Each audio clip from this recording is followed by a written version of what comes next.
Hello, everybody. Greetings and welcome to the inaugural episode of Future Ready Friday. I am your guide, Vicki Sokol-Evans, and I'm so excited to have you all here today. We're streaming on all the platforms. Who knows if this is going to go well or not? It's our first episode, so firsts are always quite interesting, I imagine, as you imagine.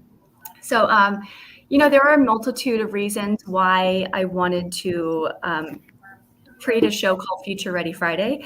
And so I want to reveal what those reasons are over a series of episodes. But today's episode is really inspired by the information I'm getting from Microsoft, specifically the Outlook product team and my work with assistants all over the world, those of you that are Outlook delegates. And because new Outlook is coming. And so I want to share with you the information that we have now and kind of give you just to help you. I don't know if you can see my shirt here. Today's shirt is this episode is sponsored by the shirt Just Breathe. So I just kind of want to ease you into the new Outlook. I want to talk about who should be here today in this episode, because each episode will be inspired by different audiences. And for this particular one, you're in the right place if you use Outlook desktop app for Windows. If you are one of my IT professional colleagues out there supporting those who use Outlook, or if you're a leader making decisions and investments in new Outlook. So those are the folks I'm talking to today. If you're using Outlook for Mac, you're welcome to be here. I will talk a little bit about the browser-based version of Outlook, but I am a Mac and PC or Windows user. I've been teaching Microsoft technology since 1997, and I will share a little bit about my background and more about my story and background and the history of Red Cape in a later episode. So I want to first get started and talk to you about New Outlook. So a few housekeeping rules. This is going to be around 30 minutes every single week. We'll try to come live here be live here on Fridays, as many Fridays as we can. Obviously, there are holidays and I might be traveling. In fact, I am traveling this week, and I want to give a shout out to the Minnesota Business Partnership for physically hosting me here in their offices. I presented at the EA conference yesterday. So hello to all the attendees who attended that conference, as well as APC Canada in Toronto, the attendees that I got to speak with this week in Toronto. So thank you. Thank you for hosting me, Minnesota Business Partnership. Once we have the live session, obviously this will be recorded and posted in YouTube. So if you can't make it for the full 30 minutes, I'll try to be 30 minutes long. It may go over, it may be shorter, but if you have to bounce or if you can't make a live session, definitely check out the recordings on YouTube and be sure to subscribe so you can have notifications when we go live as well when we post anything. Please ask questions, and what we're going to be doing is scanning all the questions during the live show as well as after the show, and then that will help us create future episodes for you so you have the latest and greatest information and tips and best practices, and I say in case of emergency, break glass. So any kind of warnings that we need to share with you, we'll be sure to do that. Now, I need to tell you my story about New Outlook and really why I'm doing this. And just a heads up on my team that's on the back end, do you mind muting? I hear something in the background that's coming back to me. So if you don't mind muting, that would be awesome. Thank you. In December, so I teach the academy classes, Red Cape Academy classes, the second Tuesday of every month. In December, I was about to teach an Outlook class, and I remember my classic Outlook for Windows. There's a toggle button. I'll talk about the toggle button in the top right-hand corner. It had switched to New Outlook, and I couldn't get back to classic Outlook, and it was paralyzing. And I'll talk about why Microsoft is moving to this new look and feel in a second, but I have to tell you, I freaked out. I hated the new Outlook. The new Outlook is based on the browser version of Outlook. I don't like working in a browser version of anything. Well, some apps I do, but my Microsoft Office apps, I want to work on the desktop. So it is now June 21st. It has taken me about 6 months to fall in love with New Outlook. I absolutely love New Outlook, and I had to work in it side by side. And one of the things about my brain as a Microsoft certified trainer and someone who loves this technology and loves sharing how amazing this technology is I need to break the software. I need to find out why something works the way it does, why Microsoft did it, created this feature, and why are they changing this feature. And I know a lot of you are kicking and screaming. In fact, we posted a question on our social channels. It's like, what is causing you not to move to New Outlook or not to try the New Outlook? And there are more reasons not to go to New Outlook than what seems to be reasons to move to New Outlook. So today I'm going to talk about 5 of my favorite features, and then what your strategy is going to be in order to start the soft transition to New Outlook. It is coming, and I'll talk about the timeline that you need. So let's see what else I want to talk to you about. Okay, so let's go ahead and share my screen. If it's, go ahead and share my screen, Gwenda, for me. And then I will talk about the why Microsoft, perfect. And then Gwenda and Jen, you guys can go off camera unless you want to say hi to everybody. Say hi. Okay, perfect. Awesome. And thank you to Gwenda Garrison and Jen Wilner in the back behind the scenes. Like I told them today, I have peace of mind because they're behind the scenes helping produce the show. So thank you guys, or thank you ladies. All right, let's talk about New Outlook. So here's the Outlook icon. And now oh my goodness, this drives me crazy. I cannot have a little typo there. So we have, you're gonna see me real time fix something. So we have classic Outlook for Windows. And by the way, I love when mistakes happen in class because this is true life. Like, look, now this is off a little bit, but it's okay. So we have classic Outlook for Windows. That's what we're working on right now. What I'm doing and helping people do to transition is to get you guys using Outlook on the web. Now, again, I'm not a fan of the browser, but I'm going to talk about the new features, and so you'll see why you want to dabble in using the browser-based version of Outlook. And then the next step would be using New Outlook desktop app. Now, here's the difference between classic Outlook. So this is the creature comforts of home. Like the classic Outlook to me is like being at home, where I have all my big coffee pot, all my bed, my pillows, my living room, all my clothes, my closet. That's what it's like working in classic desktop app on Windows, is I have all the features, every single feature available to me here. When I work in the browser, when I'm being asked or forced to work in the browser, like when I'm traveling or if I'm using a guest computer, it's like being in a hotel, obviously, where I have a little tiny coffee pot and I have a few features available to me. And I just want all the features, not a few features. So what's happening though is Microsoft is updating, adding new features. Like we have been asking Microsoft for a ton of new features in Classic. And so they're adding those features to the browser.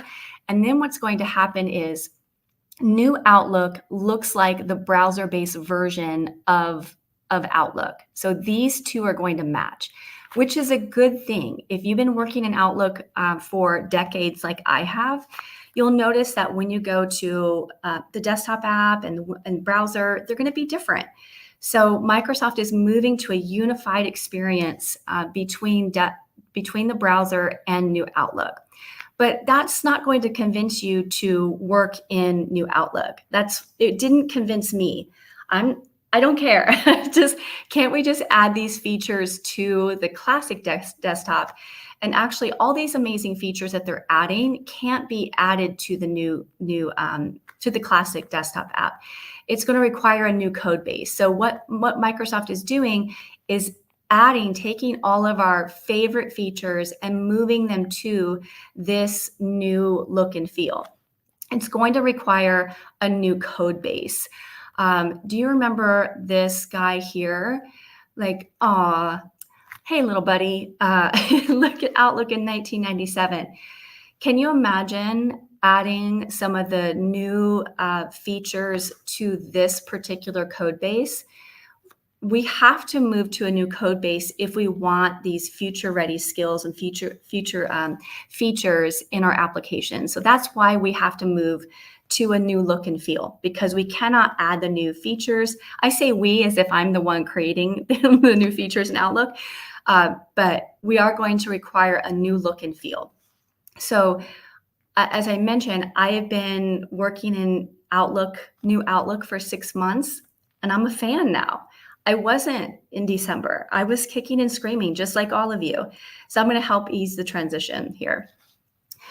This is classic Outlook here, and I can tell because I have that toggle at the very top of the screen. It says try the new Outlook. And so this is the Windows desktop version of Outlook. And this is the Mac version, the new Mac version of Outlook. And then we've got the browser version of Outlook. So when you toggle, I'm sure you guys have seen this, and you've toggled on, and then you look at the new Outlook and you freak out and you toggle it back off. So I totally get it, and I'm going to show you why people freak out about the look and feel, and it's mainly because of the ribbon. So here is your classic ribbon right here, and then this is the new Outlook. So these are both the desktop apps. This is classic desktop, and this is new desktop. It looks completely different. So it's going to force you to go, no way, Jose, I am not going to switch over here. And you go back and switch to the old classic Outlook. So I'm going to show you how you can get the new Outlook looking similar to classic Outlook. And what you're going to do, I'm actually going to go over to Luca. Luca is, let's see here. So this is my fictitious employee, Luca, and this is his new Outlook. And you could see that the ribbon, it just looks different. But here is here's what I want you to do. I want you to come over here to the bottom of the ribbon over here on the far right-hand corner. And the reason why it looks different is because it's set to simplified ribbon. So you'll go to classic ribbon. Once you go to classic ribbon, then the ribbon will look familiar to you. It will look like classic Outlook. So if I go back to side by side looking at this is classic Outlook right here. It says try the new Outlook. And then this is new Outlook. So here's new mail and new items that's been combined. We have ignore, block, delete, archive all here. All of the respond icons are here. We've got a new button, a new feature called sweep. Here are your move and rules. So here's move and rules. Here are your quick steps right here. Read and unread, categorize, flag and unflag, pin and unpin. I'm going to show you this. These are two new features I'm going to show you today. So once you turn that ribbon on to classic ribbon, I think you'll find it a little bit easier to dabble in and just try it out. So those are the two ribbons that you can work in. Now I'm going to walk through my favorite features. And before I do, let me just check my notes to make sure there's nothing else I wanted to tell you about. Toggle button, classic ribbon, going back to forth. Okay, so let me go. I'm going to show you guys pinning messages. These are my favorite features. I have more than 5, but I only have time to show you 5. Pin, snooze, and schedule send. These 3 allow you to manage or prioritize when you manage your email. So I'm going to pin a thread to my inbox because I'm going back and forth. So that's top of mind. I'm going to snooze an email. I just talked to someone this week. They're one of those inbox zero folks. And if an email comes through that they can't respond to right now, they want the ability to snooze that to show up on Tuesday if that's the day they want to work on it. And then schedule send allows you to prep an email, but send it when it's best for the recipient to receive. I'll talk about changing or canceling recurring events without affecting historical recurring events. So from this meeting forward and on, you can change or cancel. And then I'll talk about, for those of you who are delegates, how to reply with meeting from a manager's calendar. So let's take a look at that. I'm going to be in Luca's new Outlook, and I can tell that I'm in his new Outlook here. I've got my favorites. So even this right here, my navigation pane looks the same. I've got my favorites right here. I can collapse the favorites, and then there's my inbox, and then here's my inbox here. So the first thing I'm going to do is show you pin. So here's my inbox, and Luca has Copilot. So he received this email about Copilot, and so he wants to pin that to the top of his inbox because otherwise it'll get buried down below. So he's just going to hover over here and pin this message, and now it shows up here above the today grouping. You'll see all the pinned messages. So that means it's top of mind, which is really great. You know how sometimes people will email you and say, hey, I want to get to the top of your inbox. You can just simply pin it yourself. You don't have to have that little nudge from folks to get to the top of the inbox. The second thing is snooze. So I've got a draft, and actually, let's see. I'm going to go back to inbox, and here's one for the T&E conference. So Vicky, I emailed Luca and said, hey, I'm gathering receipts and we'll have them to you next week. If he's one of those inbox zero folks, then he doesn't really need to focus on this until next week. So he might want to snooze this. So up on the ribbon, there is going to be, I might have to go over here. So because of my resolution, I had extra options here. So he wants to snooze this email, and I could say next week. For Monday, or I can choose a date. So I know he knows that Vicky isn't going to have these until probably Tuesday. So he's going to choose a date, custom time, and next Tuesday at 9:30 a.m. and hit save. And so that email, now he's going to get closer to inbox zero. That email will come back to his inbox. And then if you ever need to go back to snooze, you can come back over here. There's a snooze category, and you can see the snoozed email here. So it will show up in the inbox. It's super cool. One of my favorites. The next thing is schedule send. So I'm going to go to my drafts. I have an email. Let's say I'm going to send an email to folks that attended the workshop. So thank you for attending today's workshop, but I don't really want them to receive this until they're back in their office because they're all traveling, going back to their cities. So I'm gonna say schedule send from the drop down. I'll say schedule send here and custom time. And then maybe I want to send it Monday. They're probably going to be overwhelmed with being out of the office this week. So perhaps maybe I'll do Monday on the 24th, but later in the afternoon. So maybe 2:30 on the 24th and hit send. And in classic Outlook, you know that you had to have Outlook open in order for this to work. And now you don't have to do that. Okay. So that's the schedule send. The next one is changing recurring meetings. Let me go right click, and I'm going to open a new window. And a lot of times you have recurring meetings on your calendar. So he has one on every Monday, a team huddle. So maybe we want to move it to Tuesdays beginning in July. So he's going to go to the July one here, the first one in July. Well, let me go here, this one here, and he can right click. And so he can cancel this and following events, or he can edit this and following events. So he's going to edit this and following events and change it to Tuesdays, and recurs every Tuesday until November. And then he can hit send.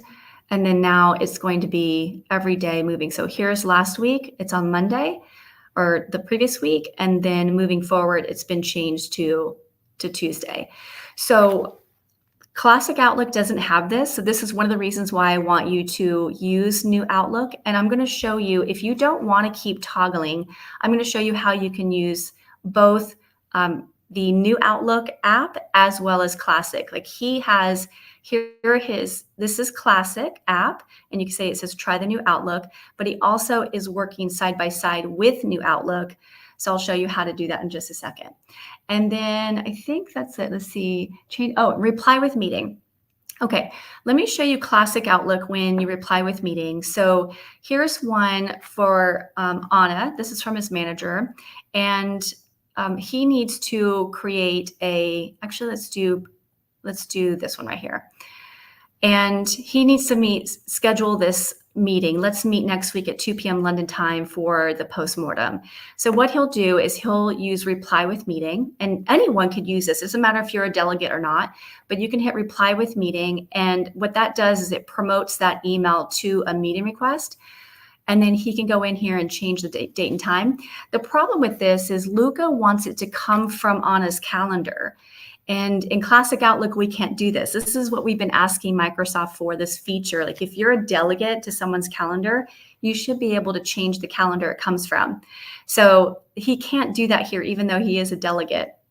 But if I go to New Outlook and do the same thing, so I come over here and go to Inbox, and then go to the postmortem message. Here's the postmortem. And then he's going to hit reply with meeting. Now he can change the calendar it comes from. So this is one of the amazing features we now have available to us. Even if you haven't made the switch, you can still use it in the new Outlook side by side with Classic Outlook, or you can use it in the browser, because remember, new Outlook in the browser looks the same. So those are my favorite features. Let me go back over here. And I've got plenty more, but let me tell you some pro tips. Let me check my time. Oh my gosh, I've got 8 minutes. Okay, so switching between Outlook and New Outlook. So obviously you have the toggle here, and when you toggle to New Outlook and what'll happen is Outlook will close and switch to New Outlook. And so then you'll have the toggle here and you can toggle back at any point. Now, what happened to me in December is that I went to New Outlook and then there was no toggle back. I couldn't get back. And then I realized what had happened was I now had both apps on my computer. So when you hit the Windows key, I'm going to show you this. I now have the Classic Outlook app. So when you see Outlook app, that's Classic Outlook. And then when you see Outlook New, that's New Outlook. So if you look down at your keyboard, those of you on Windows, if you look down on your keyboard, if you hit the Windows key, there's a little floating Windows key on your keyboard. When you hit the Windows key and start typing Outlook here, I see Classic. So when it says Outlook and doesn't have anything next to it, that's Classic. And I see Outlook New, and that's the new app. So I'm able to launch both of those apps at the same time, and I can work side by side and even split my screen side by side when on multiple monitors. Right now, I'm just on my laptop, so I don't have multiple monitors while I'm on the road, but you can see I can toggle back and forth. So I primarily spend most of my time in New Outlook, but when there's a feature that's not yet in New Outlook, then I'll just go to Classic Outlook and use Classic Outlook in that case. So I just want to let you know that those two apps are there. If for some reason you don't see that toggle, just use the Windows key and launch the Classic Outlook if you need to. So just a quick warning, temporarily right now, there's no offline access to New Outlook. So if you are primarily using New Outlook and you haven't opened Classic Outlook, if you're about to go on the road, be sure to open up Classic Outlook, make sure all of your emails downloaded, and then you can use Classic Outlook on the plane, on your flight. We are days, maybe weeks, maybe days away from Microsoft updating New Outlook so that we do have offline access. So I just heard from them. I know it's coming soon when we'll be able to work offline. Okay, so the biggest thing is like, how long will I have until we make the switch? And so right now we are in opt-in mode, which means that we opt in to try the new Outlook and then we can opt out. We have that capability. At some point, there's going to be an opt-out option. So when you open up Outlook, you'll have to opt out of new Outlook versus opting in. Microsoft is going to give us 12-month notice before the opt-out phase. And then at some point, there's going to be a cutover where you can't opt out. And then there'll be a 12-month notice before the cutover. What I'm asking you guys to do at this point is just get 1% better every single day in New Outlook. Just start trying the new features. And that way, at some point, when this happens, it won't be such a productivity disruptor because you've had that practice. So that's what I'm encouraging you guys to do. Your strategy is to work side by side. So I want you to work. If you don't want to work in the desktop version of New Outlook, then what I would want you to do is work in the browser version. So let me show you the browser version very quickly. And I need to get to here. There we go. So when you go to office.com, so if you go to office.com, there's an apps launcher, go to Outlook, or you could just go straight to outlook.office.com. What I would recommend, especially those of you that are delegates, you're executive assistants and you manage someone else's calendar and email, maybe use classic Outlook as your inbox, and then use the browser for your calendar. So come over here to calendar and use some of the features there. One of the other features I really love is that you can have unlimited time zones. I haven't tested how many time zones there are, but I think I've had like 8 to 10 time zones added here, which obviously takes up real estate. But this is something that you might like if you want to work in the calendar. So big tip, use your inbox, classic Outlook, start using the calendar browser version in the browser. So that should help you guys. All right, your strategy. Now, if you are an executive assistant or Outlook delegate, we have a private LinkedIn group. And so highly recommend you join that group because we have lots of announcements in there, and the Outlook product team is also in there hanging out with us. The other thing is when you have a feature, so if you're using New Outlook, the desktop version or browser, the Outlook team wants your feedback. Not only your feedback and what's broken or what's not working, they want kudos too. I highly recommend that. So let me show you where this is. When you're in New Outlook, so here, no matter where you are, inbox or calendar, when you go to help, click here for feedback. Oh, look at that button here. It says go to classic. Give a compliment. When there's something amazing in New Outlook that you absolutely love, I highly recommend give them a compliment because they are listening to us and adding the features we've been requesting for years. If there's a problem, definitely report a problem. That's where I might report a problem. When I originally couldn't get back to New Outlook, this is where I would report it, and then make a suggestion. So I know a lot of you are concerned about the shared calendars and shared mailboxes and dragging and dropping, things like that. So go ahead and report a problem or make a suggestion here. And not only that, Microsoft has asked us to include, especially if you're an executive assistant or delegate, put the phrase I am an EA, or you can use a hashtag I am an EA, because they have a dedicated person for us who is looking for those suggestions and feedback. So definitely join us in the Outlook for delegates, those of you that have delegate access, because Microsoft is wanting to hear from us about what you need in order to work effectively and efficiently as a delegate in Outlook. So here's what your training strategy should be is from the Outlook desktop, I recommend start using Outlook on the web. It has all the new features. Outlook on the web looks identical to the new Outlook desktop. So if you don't want to work on the web, if you want to go straight there, you can, but just at least work side by side with one of these while you're in Classic Outlook. We've got 2 courses in the Academy. So in January, I taught Outlook on the web. So right now we could start using that. There's no restriction for using that. So if you want to attend those courses, we have this course. We also have, in February, we taught the Fall in Love with the New Outlook, like all the things that I love about it. And obviously they're still in feature development. So they still want our feedback here. I'm going to go to, let's see if I have anything else. Go ahead and put me live. No more sharing. Just put me live on the screen for me, Gwenda. Cool, thank you. And oh my gosh, it's straight up 11 o'clock. Let me see what else I need to tell y'all. Okay, call to action. Okay, join the LinkedIn group. We talked about the product cutover timeline.